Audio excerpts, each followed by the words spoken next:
Welcome back, race fans, to Road America, America's National Park of Speed. A couple of qualifying sections already in the books here to get this weekend underway. My name's Rob Howden. Hope you're enjoying the action so far. We'll be going wheel-to-wheel racing tomorrow, but one more session still to wrap up the day. USF Pro 2000 has to line things up for race number 2, and of course, provisionally for race number 3. 2 fast laps here are going to be crucial in the second qualifying session for the drivers in USF Pro 2000. Second half of the season, as I said, from here at Road America, we go to Mid-Ohio, Toronto, and wrap it all up in Portland.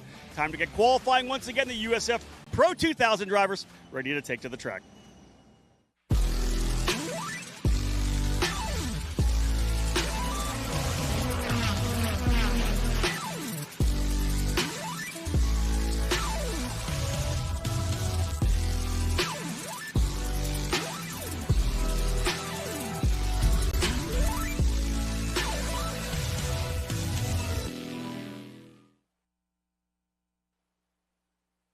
You can feel confident Continental is the smart choice in tires. And they handle extremes? Yep. Tested from the Texas desert to near the Arctic Circle. Really? Really.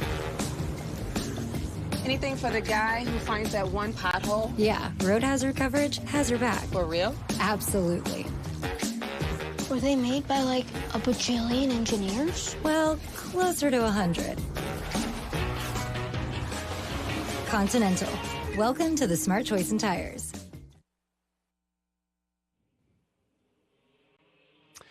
Well, with 2 qualifying sessions already in the books, the first for USF Pro 2000 and the one and only session for the drivers in USF 2000, with 3 races on the docket for the USF Pro 2000 drivers. One more qualifying still to come to wrap up our action here at Road America. Start off this weekend. Again, my name's Rob Howden, joined by the voice of Road America, Eric Miller. He'll be joining me for the broadcast here, but the driver's set to roll out. USF Pro 2000 point leader Max Garcia draws first blood earlier this morning, qualified pole for race number 1. But that first session just for the one race. If you follow us at all, you know a lot of the times our qualifying sessions will be for 2 races. You'll use your 2 fastest laps like we did for USF 2000. Jack Jeffers from Exclusive Autosport qualifying on the pole for race 1, provisionally on the pole for race number 2. If a driver does go faster during the race 1, they can use that lap as opposed to their second fastest lap in qualifying to set the grid for race number 2. So for the drivers here in USF Pro 2000 rolling out right now, this will be for race 2 and 3. Fastest lap locks them in for race 2. Second fastest lap provisionally for race number 3. 18 drivers in the field. George Garcia Arce from D-Force Racing bringing out a late run red flag that probably caught a lot of drivers out who may have been on flyers. And indeed, he'll lose his fastest lap of the race as well. But they get to press the reset button and do it all over again. They had a limited amount of time back in the paddock, make some changes. And the biggest thing is this track, of course, as we know, has been evolving throughout the day. Overnight rain made it quite damp when we got here. The Radical Cup has been going back and forth with our USF Pro Championships categories as well. So the track, of course, got better throughout that session. The sun, of course, helping. Pretty stiff breeze here as well. So the track is in really good condition. The funny thing is we're going to qualify right now. It is going to be vastly different tomorrow once the Indy Next and IndyCar drivers get out and lay down a bunch of Firestone rubber as well. So these drivers here all on the Continentals looking to get the job done. 4 sets of tires for 3 races. We saw drivers do double duty in the first qualifying section, starting on fresh tires, coming in and getting new. I don't know whether or not we'll see that again here today. We may, as teams will have 2 fresh sets of Continentals still to run. Do you use them both right now? And again, do what is kind of the trademark deal where you'll roll out for maybe 3-4 laps, do a heat cycle on the tires, put a banker lap, and then use that set you scuffed, use that for the race? Or will some teams potentially roll the dice, run 1 set of tires here through this session, and then have a fresh set for one of the races on Saturday or Sunday? Again, all the strategy going to play out here, just getting things underway. A 30-minute window, 20 minutes of green flag running in that 30 minutes. If we have a red, we'll go and wait and run that 20. If we go 20 green to checker, we'll be done early. Eric Miller's been a good day so far. Lots of on-track action. You've been beside Tom Drewer as well for the Radical Cup sessions to start this amazing weekend here as well. We already saw these drivers here. Max Garcia, like I said, drawing first blood. That's the driver they've all got the target on here for qualifying too. Well, absolutely. And we had a very interesting or entertaining qualifying session. Obviously, a little earlier today, but track conditions considerably different. Now, this qualifying session going to mirror more closely race 2 as well, time-wise, in the day tomorrow, and it's going to be a lot warmer over the course of the next 2.5 days when we get towards Sunday. Yeah, it's already 6 degrees up, but it was when we started. Yeah, I'll grab that. 6 degrees up from where we started. There's a driver who's gone off the racetrack. That is the number 20 machine of Michael Costello off. That was, again, where we've seen a number of incidents coming down the hill through the carousel. This is early on. It could definitely change some strategy. We'll go red flag immediately. Boom. 16 minutes and 11 seconds on the clock still to run. Again, I just mentioned this. If we go green to checker, it's 20 minutes max. If indeed something happens in a session, turn it around and it's a little bit different, we're of course going to lock it down as a red flag. So I saw that this is like the outlap essentially coming through the carousel. It just lost the rear of the car a little bit, obviously with no rear wing on, backed it in somewhere. And not surprisingly, very quickly, the AMR IndyCar safety team on the scene. One thing we tell our drivers, Eric, all the time, is if you're okay, pop the visor. That's the one thing that everybody can see. The cameras can see it. Everybody back up. Obviously, there's an AMR IndyCar safety team member, quarterbacking everything from race control. They're on the scene very quickly. Good to see the visor up there on Michael Costello. We are going to see a replay on this, folks, so let's have a look at this. Coming down through the carousel, there's Garcia, Max Garcia, cold tires. Oh, that was very early in. That's really early into the exit of 9, not even quite to making the secondary left turn, but that's a hard backup into the barrier on the exterior there. I almost wonder if there was something else going on there to get offline, or just missed the apex entry to 9 and got up in the marbles, and obviously a little bit changing the rubber of the racetrack circumstance. Yeah, hopefully we can have a look at this again, because essentially what happened you saw the Suze Costello started rolling through. The Pabst drivers first out of the track as well, because they are the team champion leaders right now. Let's have a look at this again. So the drivers are through. Keep it lower part of your screen. Douglas goes through as well. Straight off the racetrack, essentially, and then it obviously almost holds it coming through the gravel, but you're carrying so much speed. He's trying to get the thing wheeled around, and then backs it in with the rear attenuator and the left rear as well. I don't see a lot of left rear damage. He may have got lucky there, but a hard shot like that through the attenuator, man, that's going to ripple through the race car for sure. But looked to me like maybe just missed the entry a little bit, tried to carry too much speed through, likely on cold tires. And again, that's the thing to remember, Eric. That's cold tires. That's right off the track. Even though it's 78 degrees trackside here right now, that's your first lap through. And remember, on brand new rubber potentially as well. Not sure whether or not he would have used the scuffs potentially from session number 1, or if he was on the brand new rubber. Either or, cold tires, less grip, and likely just trying to carry too much speed on the entry to the carousel. You know, the advantage here is, of course, the AMR IndyCar safety team, as well as the Road America safety team, and our partners here at the track. Very quick and adept at getting cars hooked, lifted, and out of there. Of course, that's our Fox Cities towing partners here at Road America with the lift, with the long extended boom. That helps tremendously as well. You don't have to worry about necessarily getting the car dropping or dragged along, and pick them up, get them right behind the barrier, as there's a lot of multiple different cuts in that section of the racetrack as well that they can go back door. Exactly, yeah. And so we can get the system cleared, and then this session back underway. Aaron Likens there quickly getting the yellow flag back underway, getting our teams to be ready. And when they go back to yellow, teams can then work on the cars if they want to at this point here. Looking out quickly on pit lane, I don't know that we're all going to stay on the same tires. I wondered if anybody would say, hey, listen, that's one lap in on a set of scuffs. We'll just hold on to those for the race. But nonetheless, we're going to go back at it. Still 16 minutes and 11 seconds to go. No one getting a lap time in. Obviously, we were red by the time the remainder of the field worked their way through the carousel. But again, as I said, with the team championship lead, Pabst Racing was the team that gets to pull off of pit lane first. They're the very front stalls of the pits. They use it for open racetrack. And to be honest, with the speed that Garcia's rolling out, that's tough for both for both Douglas and Costello. Costello was going to get a chance to be behind his teammate who's super fast. I guarantee Augie Pabst wanted the whole crew to go out. Let's tow behind Garcia. Let's go 1, 2, 3. We know we have a fast car up front in Max Garcia, last year's USF 2000 champion. Hey, let's get behind him. Let's work together and pull away here.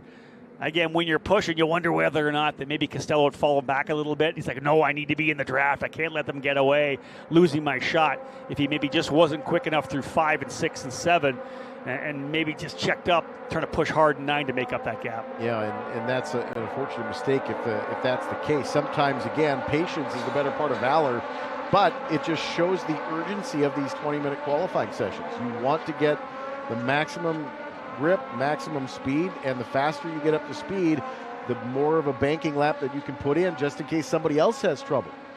And it's not a racetrack where you go out and say, okay, I want my own open racetrack. I want my time. Everybody stay away from me. I'm going to lay down my fast lap. More like a mid-Ohio. You don't want to get checked up by anybody. There's not a lot of draft you can do, maybe down into the keyhole, maybe down into 4. This is a racetrack where every time you're going up one of these 3 long straightaways from 14 to 1, 3 to 5, and of course out of the carousel all the way down to Canada Corner, you really want to have somebody that you can get in the tow, because the draft here is huge. Slipstream is absolutely massive. You're trimming the car out sometimes, a little more wing, a little less wing. You want all the speed you can in these long straightaways. And that first run down through the carousel, off camber, right-hander. Eric talked about the fact in USF 2000, you can't really see it from the vantage point of watching online, because the drop-off from the top of 7, or 6 rather, all the way down to 8, all the way down through to the kettle bottoms, coming through the kink and down to Canada Corner. It's a massive elevation change. Yeah, the lowest part of the racetrack is Canada Corner, but the highest part is turn 6. Yeah. And you think about it. So, in most cases, it's all downhill from there. And that's why turn 12 becomes so incredibly important, especially late in the going. A lot of these races, you have situations where that turn 12 passing area is all set up by the exit of 8. And 100% true. You got to get it done there to be able to get down over to turn number 12. You see a lot of overtakes down to the inside when somebody gets a better run out of the kink, especially maybe when the car's not so perfect through the kink on used tires. If you're able to get through there, you're able to get that run down into turn number 12. There's some side-by-side running through turn number 1. Why not? Good stuff there early in this qualifying session. Remember, they lost a little bit there because with that essentially almost 4 minutes, 3 minutes and 3/4 lost because they just got the opening lap in and we're just coming back around. We're still not on the clock. Remember, they've got to go all the way around the racetrack to get back to the alternate timing line, which is right before the turn-in of turn 14. That way you can stop the lap there right into pit lane. So we're only going to get back around to the session here and get things underway. So it's going to be a lot less laps for session number 2, qualifying 2 for these drivers. And the key is, remember, they need 2 laps here. We talked about the fact that qualifying 1 was just for race 1. This is race number 2. You need 2 really good laps here. So tough for Costello. That means he's going to be at the tail of the field for race number 2, and we'll need a really fast lap in the race to potentially get himself back up to a better starting spot in race number 3. If he gets a good fast time there, he'll be able to use that race 2 lap time for the grid for race number 3. So not even able to tell you anybody who's on top right now because we're just getting things underway. 12 minutes and 30 seconds to go, and we'll see how it plays out. In the championship right now, though, Max Garcia, as I said, a nice lead.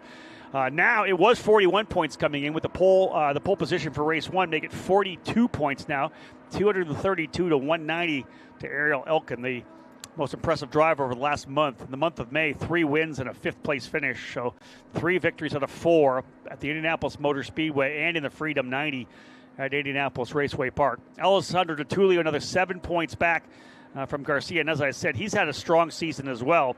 3 wins, 5 podiums, but also an 18th, a 15th, and a 20th. Feast or famine for DiTullio, either up front on the podium and winning races, or he's not bringing it back and rolling it back to the trailer. There's been issues for DiTullio. Matt Clark sits in the 4th spot, Jacob Douglas 5th. That's, I would say, Douglas and Taylor, 141 points back, probably those that are closest. That's 90 points, Eric, with the second half of the season still to come. If you're back there, you got to win some races, and more than one. You got to win a bunch of races because Max Garcia is up front. He's already won a championship in USF 2000. Got countless in karting as well. He knows how to win races. He knows how to win championships. If you want to turn things around going into the second half of the season, you got to get the fists up and win some races. And you got to go elbows out in some of these races as well. And, sometimes that, again, we go risk versus reward. Sometimes you get those elbows out, you start throwing elbows around, and it's got to be beneficial for you, because if you make a mistake and get a little too aggressive in that situation, that's going to let Garcia, kind of scamper away with this championship, right? Well, when you're in the lead, let everybody else scamper. Let them get desperate, right? You just start banging out good results. And that's what he did last year. He won a bunch of races early, then had a really kind of relaxed run through to the end. And remember this one thing, folks. There's Max Garcia right there in the scholarship livery for the USF Pro Championships. You'll see that livery on Lockie Hughes in Indy next this weekend, coming off his big victory at Worldwide Technology Raceway. But these drivers, the champion, is going to get $594,500, closing in on $600,000 to move to Indy next in 2026. So again, that's it. It's not like they're just racing for a trophy. They're racing for a huge chunk of their budget to go Indy next in 2026. So again, a lot of people already looking at these drivers. As we know, this is 2 steps away from IndyCar. The next teams, the IndyCar teams, they're keeping an eye on this group, because of the last 7 champions, 5 are in IndyCar, 2 are stars in Indy Next right now. If you win this championship, you are essentially targeted to be going IndyCar racing in the future. And I think what impresses me most about Max Garcia is just his poise under pressure last year. And I think that his ability to kind of compartmentalize what his season and what he needed, he really didn't put himself out of position much over the course of that championship run in that latter half of 2024. Well, let me throw this out to you. They always say if you to finish first you must finish. The only driver who ran every lap last year. Not one DNF, didn't get lapped the one time. And that's talking about the Oval as well. You can be one of a championship contender and go down a lap at the Oval pretty easily. He wasn't one of the guys going for the race win on the Oval last year at IRP, but he finished every lap of the season. When you do that, his average finish was like 2.8 or something insane like that to win the championship. And that's what every other driver looks at. What average finish do I need to do? I'm not going to lose my mind with a 4th, knowing I get a couple of wins and try to match that average finish. So Exclusive Autosport, Matt Clark has taken the pointy end of this qualifying session at 202.6671 right now. So in the 202s now for Matt Clark for Exclusive Autosport, now on top of the board. Yeah, big stuff there for Matt Clark, working with Joe D'Agostino, his new engineer for 2025 for Exclusive Autosport. There's Mac right there, the young Canadian driver in the Corpay Cross-Border Solutions machine out of Canada. Looking forward to that event at Toronto. He lives about 45 minutes, I think, from downtown Toronto. He and I actually we grew up in the same town, Milton, Ontario. I've had a chance to watch Matt come up through the karting ranks. His dad actually was a top kart racer as well, represented his country, Team Canada, at the Rotax Grand Finals. But Mac's been a driver who's come up through karting, did Ontario Formula Ford racing up at Canadian Tire Motorsports Park, or for those who have been around many years, Mosport Park as well. So did a lot of racing there. Went into the F4 program, FRA. Was our USF Juniors champion in 2022. Moved up into USF 2000. Won races there as well. And winless last year, just looking forward to bagging his first win of the season. It's been a very consistent year so far for Matt Clark. He's got 5 podiums. Tough at NOLA. He had a 3rd in the opening round, then a 17th and an 18th. Just had some issues. Contact with one of the drivers in one of the events took him out. So you have a couple of those races. We just talked about finishing every lap. He wasn't able to do that. When you get some DNFs like he and Tertulio have, wow, you're digging a hole, and you got to crawl out of race after race. Max had a good run. He's on a good stretch of events here as well. He's been on the podium 3 of the last 4 races. Narrowly missed out on a victory at IRP, where I think he expected to be able to come away with a win. But for him here, he needs to have another good run, another podium. Maybe be that guy is able to come away with a victory. Matt Clark, during that the 2022 season, won that juniors event here that June of that year. That was the year that I did that weekend. That's the only race I've missed in now 16 years. But getting introduced to Mac even during the podium process, what impressed me most is he didn't have a really good race 1.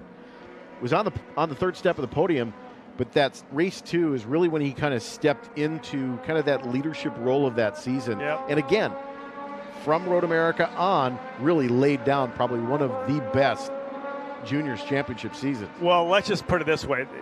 Matt Clark's the complete driver. There's no doubt about that. That's why so many people are so high on him. Kind of a protege from James Hinchcliffe, of course, young Canadian. He feels like, obviously, he's a huge fan of Greg Moore, right? Wears the red gloves and the Canadian heritage from Greg, and he reminds me a lot about Greg. The curly hair, the glasses he wears. And what I love about Matt Clark, and we'll spend some time here chatting on him as this qualifying session continues with 6 minutes to go.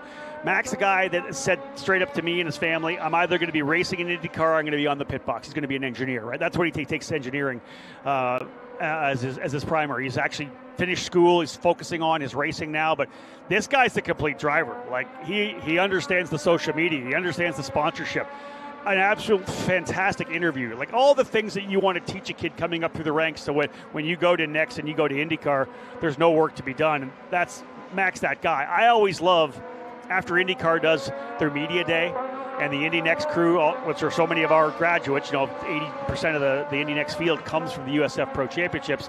I get a text or an email from Mark James or Nick Yeoman, and like, hey, this guy, you did a good job. They said about Lockie Hughes, oh, you guys did a good. And again, we work on these guys to pass them off to IndyCar Radio, and Mark and Nick and Michael and Jake and everybody there. And those guys, the young kids that go up there and impress a media day, man, that makes me proud that we've done a good job to present them, to be ready in every aspect of the sport. And I think you and I kind of talk about this every time that you visit this racetrack of, why that's so important.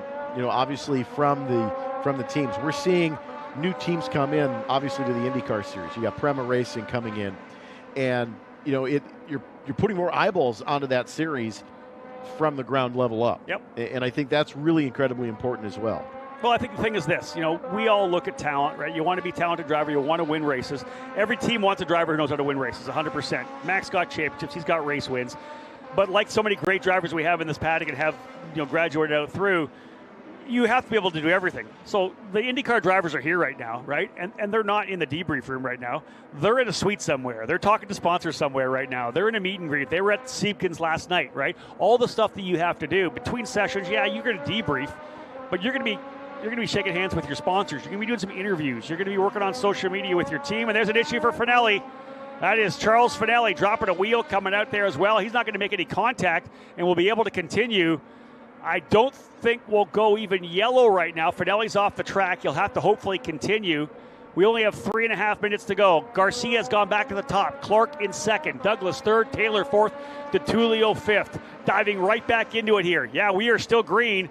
Finelli's going to be right on the inside. This driver's going to have to go to the outside, coming through the kink, and indeed almost throws it off, trying to go to the outside. That was a scary one. That was one of the turn 3 cars. Finelli was to the inside of the kink, and listen, going to the kink by yourself is one thing. Eric on the outside of a slow driver, oh no. With marbles. After yeah, you've already dirtied your tires coming through all the gravel laid out by Finelli. He's going to work his way up to the top here. 3 minutes remaining in the session. Wow. So we picked it up. I just looked up to see Finelli dropping the wheel. And again, there he is there. I think he's going to try to get to pit lane. Nope, he's going to stay on the racetrack. Well, that shook things up for sure. Garcia, in the meantime, had gone to P1 by about 1/100th of a second. Make it 9,000ths of a second quicker than Matt Clark. So Garcia P1, Clark second, Douglas third. Taylor is in the 4th spot, Max Taylor. 5th, Alessandro DeTulio. So with 2.5 minutes remaining, let's have a look at the top 10. Little excitement there. Frankie Mossman in 6th right now. Nicholas Montiero 7th. Joseph Loke in 8th. George Garcia, who had the trouble in session number 1, well down the field. He's 9th right now ahead of Joey Brienza. Ariel Elkin still down at the bottom. He has not turned a fast lap. What is going on with Ariel Elkin right now? I know they were in the paddock working on that car, but he is not. I don't think he's even turned one lap at speed yet. No, the lap was over 14 minutes. So it was out and right back. Whatever it was, they were not able to diagnose it. He did a 2:09, a sighting lap. Someone coming into pit lane right now, the number 19 of Jacob Douglas, potential rear suspension damage for the car at Douglas. Quick car right now. Yeah, he's 4th place, and he's sitting 5th in points.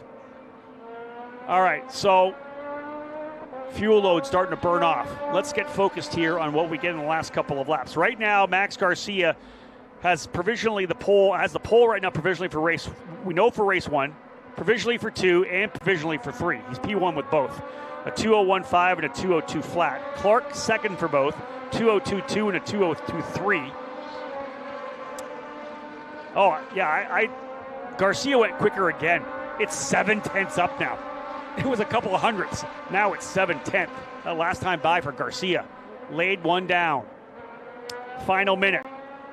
Taylor goes to third. DeTulio is in. Joseph Loke for turn 3, up into 6th. Loke to P6. Great to have him here with us this year.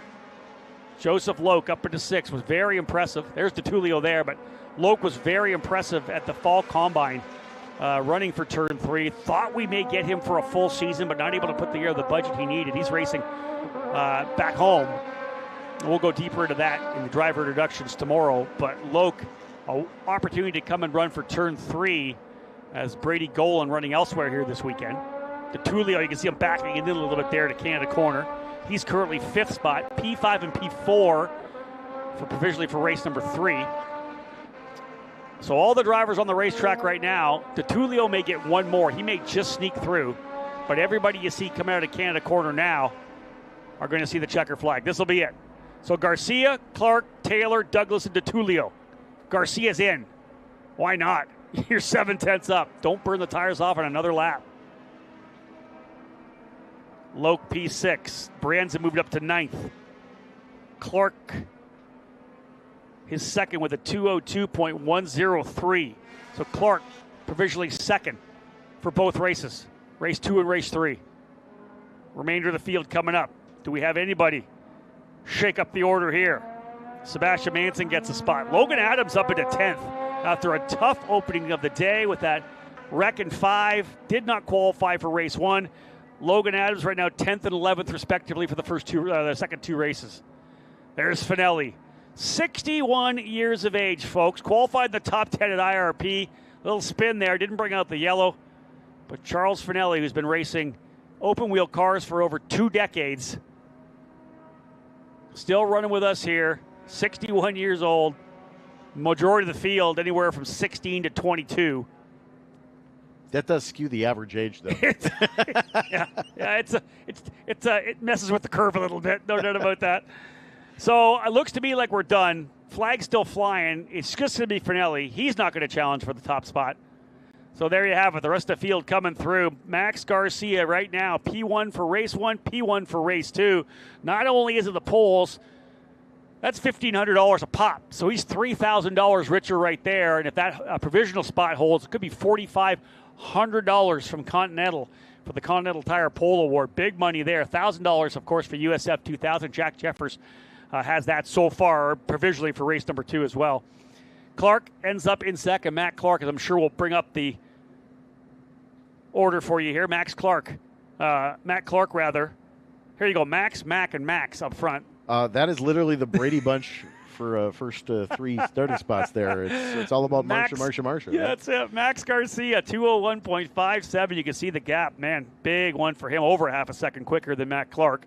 That'll be your front row, though. Garcia and Clark. Row 2, Max Taylor alongside Jacob Douglas. That will be row number 2 for race number 2. Eric? A little surprised to see Frankie Mossman kind of struggling a little bit on pace this weekend, too. Yeah, a little bit, no doubt about that. He was a podium finisher here last year for Jay Howard. He's with VRD Racing, and VRD is third with Max Taylor and 7th with Mossman. But you think a 2:02.3 to a 2:02.9, he's 0.6 off. It's a long racetrack, we know that, right? So you're struggling in any of the corners that lead onto the straightaways. Man, it exponentially piles up.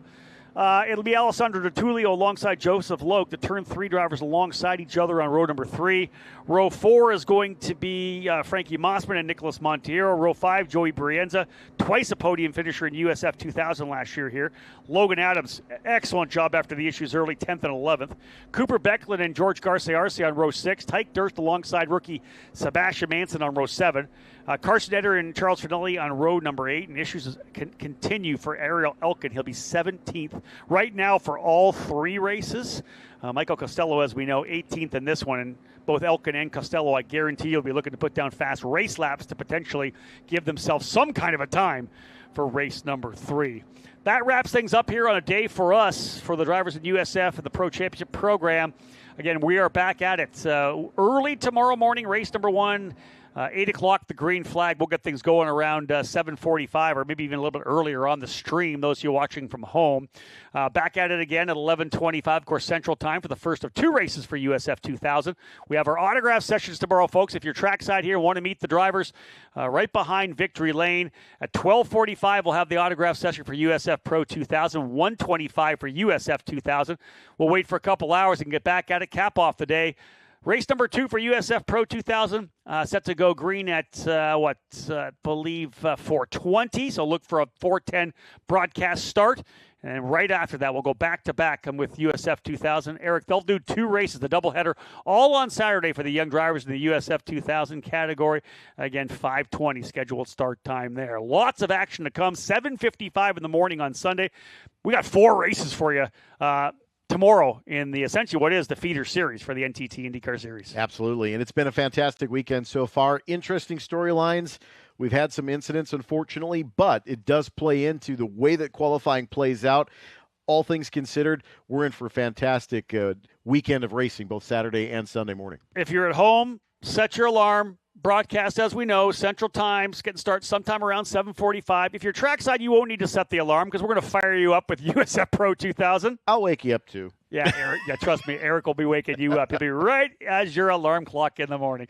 Hope you enjoy the day and hope you enjoy the rest of the day here. NTT IndyCar and, of course, the IndyCar Indy Next drivers getting ready to roll out here. Love to see them get on the racetrack, but we'll be back tomorrow again, 8 o'clock in the morning. Thank you so much for tuning into the broadcast, folks. Those of you watching on YouTube, love to have you along for the ride. On behalf of Anderson Promotions and Continental Tire, my name is Rob Howden. Bye for now.